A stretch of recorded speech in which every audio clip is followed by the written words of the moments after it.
Assalamualaikum warahmatullahi wabarakatuh. Perkenalkan, saya Binti Nurjana.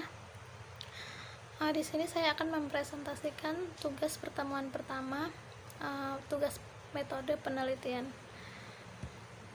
Di sini saya mengambil judul yaitu Sistem Penjualan dan Pembelian Alat Tulis Kantor pada CV Teskom Depok. Untuk bab 1 yaitu pendahuluan. Latar belakang masalah yaitu CV Teskom itu merupakan sebuah usaha yang bergerak di bidang alat tulis kantor. Usaha ini menjual berbagai macam jenis perlengkapan kantor dan juga alat tulis sekolah seperti kertas, tinta printer, buku, pulpen, dan lain sebagainya. CV Teskom sendiri berdiri sejak tahun 2000 yang didirikan oleh Bu Yanti dan beralamat di Cinere, Depok. Berdasarkan keterangan dari pemilik toko, pengolahan data transaksi seperti pencatatan penjualan dan pembelian barang ataupun pengelolaan data pelanggan dan pemasok itu masih menggunakan sistem yang manual. Sehingga di sini dapat dirumuskan permasalahannya yang terjadi pada toko Teskom, yaitu lebih fokus dan mendasar pada sistem yang diterapkan, yaitu sumber daya manusianya yang ada di perusahaan tersebut.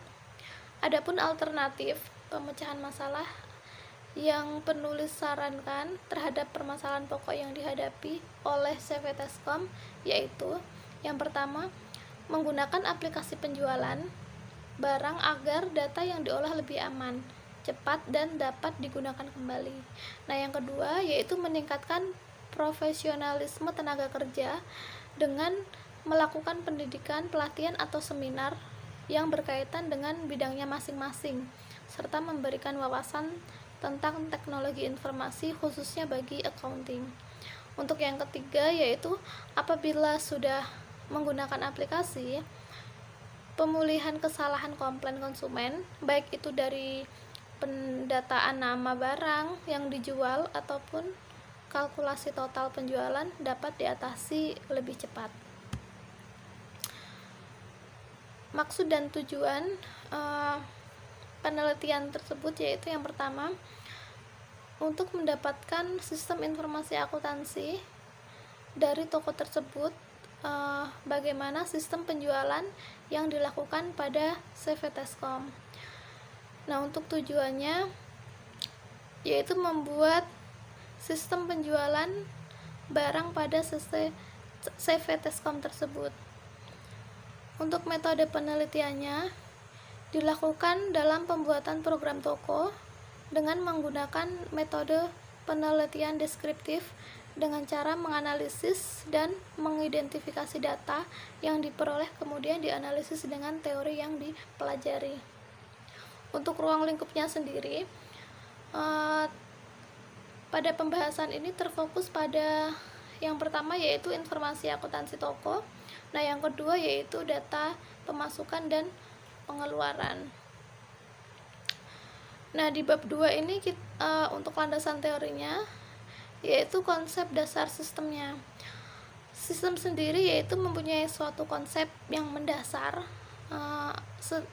sebuah pengertian yang dikemukakan oleh berbagai pakar untuk mendefinisikan dari suatu sistem itu sendiri.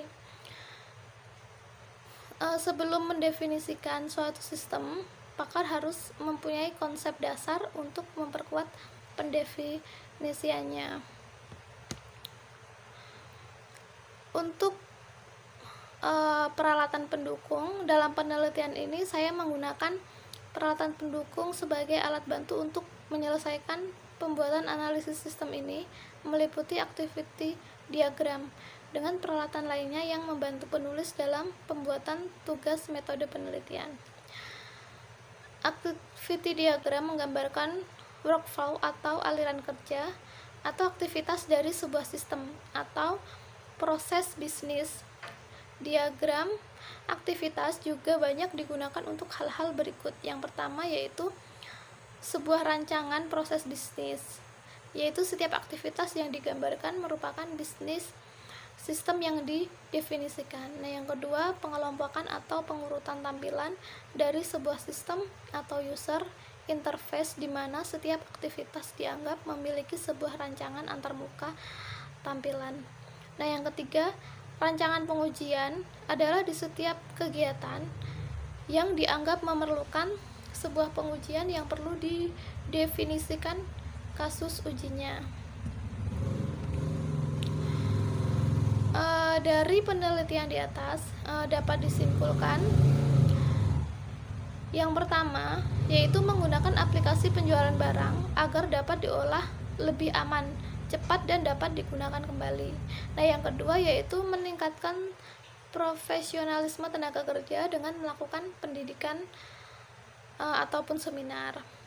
Untuk yang ketiga yaitu apabila sudah menggunakan aplikasi, pemulihan kesalahan komplain konsumen, baik itu dari pendapatan nama barang dan yang dijual ataupun kalkulasi total penjualan, dapat diatasi lebih cepat.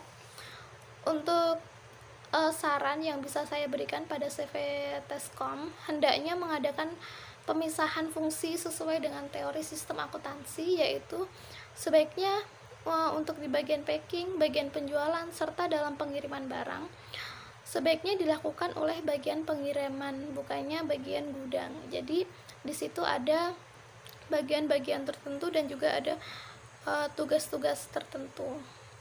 Baiklah, sekian presentasi dari saya. Bila ada kesalahan, saya mohon maaf. Wassalamualaikum warahmatullahi wabarakatuh.